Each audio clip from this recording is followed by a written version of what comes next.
Who's the absolute dumbest person you've ever met? It's not uncommon as a teacher to have students who are a bit behind the curve in certain aspects, but 99.99999% of the time they are keen on something.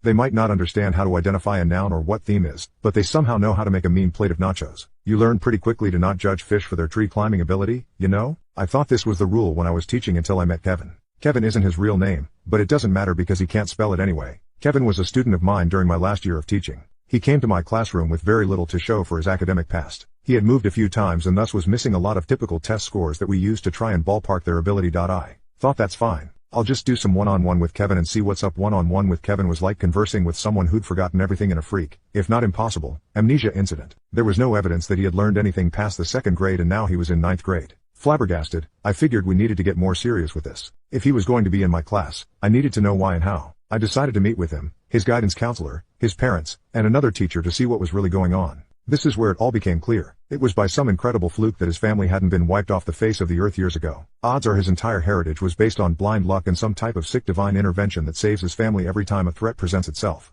Kevin was the genetic pinnacle of this null achievement. Even my instructional lead, a woman who could find a redeeming trait in a Balrog, failed to see any reason this kid or his family should be alive today. So here's a list of events that made it abundantly clear that God exists and he's laughing uncontrollably. Kevin frequently forgot when and where class was. On more than one occasion, I had to retrieve him from other classrooms. Kevin ate an entire 24-pack of crayons, puked, and then did it again the next day. This is 9th grade. I have no idea where he got crayons. Kevin's dad wrote tuition checks and mailed them to me, his English teacher. This was a public school. When I gave it back to Kevin, voided, to give to his dad with a brief note explaining that this is a public school, Kevin got in trouble for trying to spend it at 711 after school. Kevin was removed from the culinary arts program after leaving a cutting board on the gas stove and starting a fire twice. Kevin threw his lunch at the school resource officer and tried to run away. He ran into a door and insisted it wasn't him. Kevin stole my phone during class. I called it. It rang.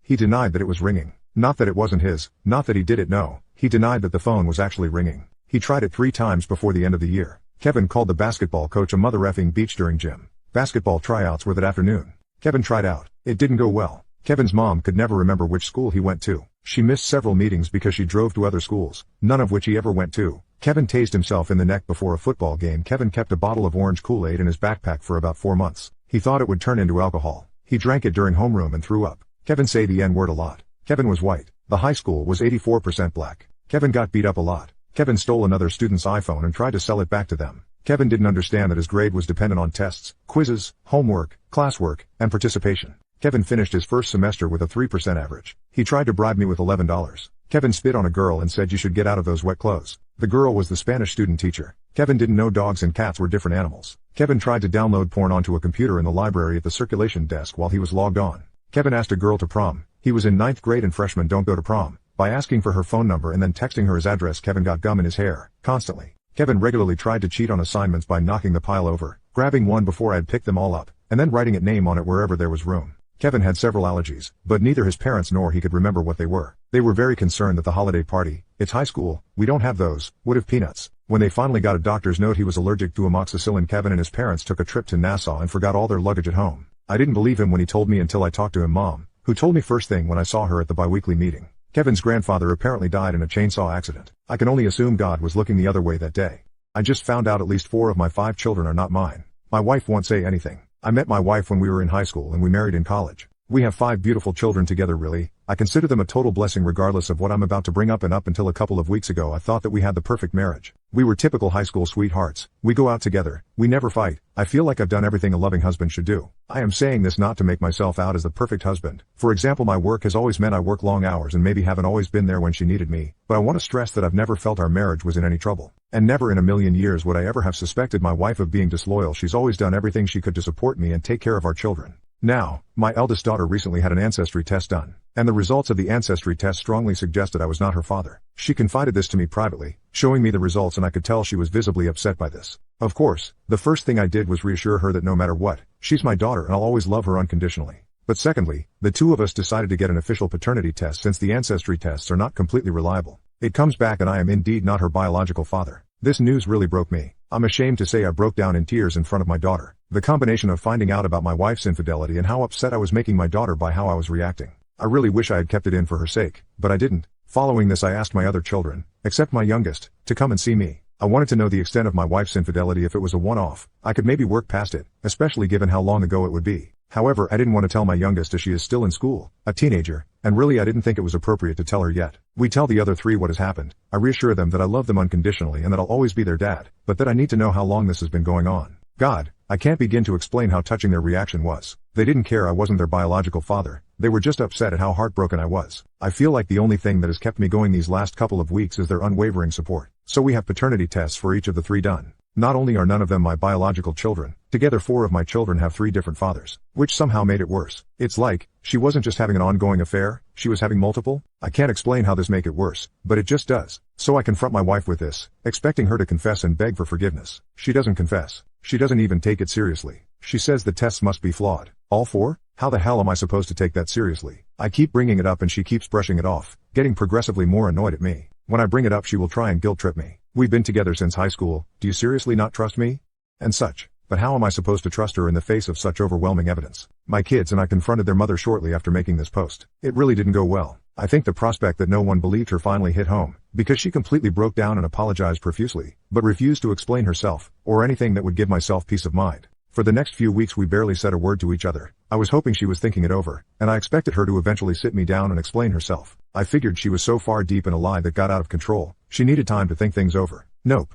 I came home one evening to find she had committed sewer slide by overdosing. So I lost the love of my life, and I'll never know what mistakes she had made. I really wish I could go back in time and forget about it all. Whatever mistakes she made, I honestly wanted to work through it, and now I'm just riddled with guilt that I pressed her for an answer. The worst part of this entire ordeal was watching my kids work so hard to keep me together, after having lost their mother. My sister is infertile and I'm glad. I, 28F, have an older sister, Angela, 30F, whom I have never liked. She always had to compete with me, but never in a normal sibling rivalry way. Our entire life she always seemed resentful of my existence as the spotlight couldn't perpetually shine on her, so she had to step on everything I enjoyed. Per se, if I learned piano, she had to learn piano. If I excelled at a subject she suddenly became a scholar in it. If I told my mom I had a crush, Angela would be dating that boy in a week. I would always tell my parents when she did this, but I was disregarded, because sisters copy each other and I can't gatekeep what she likes.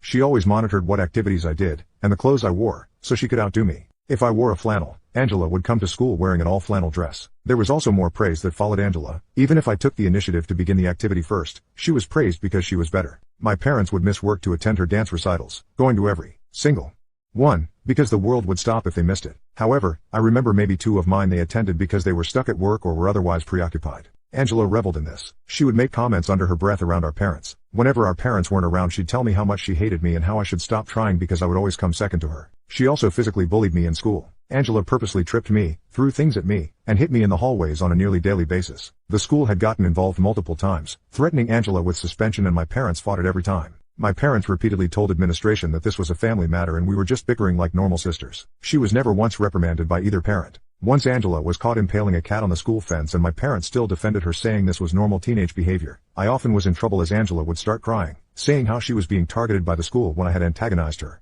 After one of these occasions Angela cut and bruised herself to prove to Dad that I was the aggressor. I became a pariah due to Angela's malicious rumors about me, so it was difficult for me to make friends. I resorted to only befriending people from other districts. Angela eventually made sure I had nobody by stalking them, befriending them, telling all my friends lies about how I was favored by our parents, and I constantly bullied and belittled her. She even stole boyfriends of mine doing this, convincing them I was horribly mean and an awful person that copied her every move. Once she catfished me on MySpace for 4 months, and baited me into sending her pics, which she proceeded to send my parents and everyone in school, including teachers. Later on, she told one of the boys I liked that those were actually her pictures and I had catfished her. The day of my high school graduation my mom sat me down and told me Angela revealed the horrid abuse she'd suffered at my hand and I was no longer welcome in their home. After moving out the next day, my parents made very few attempts to communicate with me, only the occasional holiday and birthday text. All financial aid was also abruptly ended as soon as I stepped foot on campus. I met my now husband shortly after this, and we were married within a year. They did not feel inclined to attend my wedding or even congratulate me. I informed my parents when I had my first child 8 years ago as an opening, but they have made no attempt to contact or meet any of my 3 children.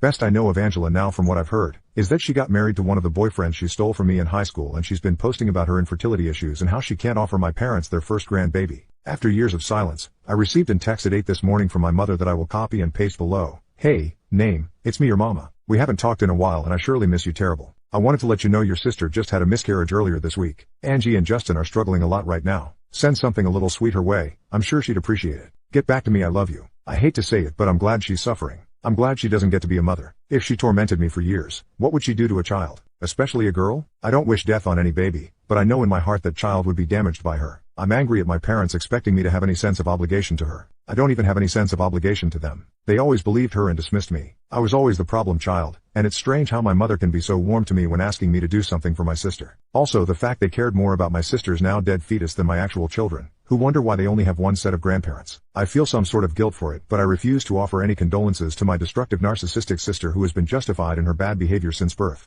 Maybe this will change her, help her develop empathy or any type of emotion that isn't hate or vindictiveness. If that happens, I would be more than willing to offer support, but until then I feel nothing but a small inkling of happiness that she's hurt. Am I awful for this?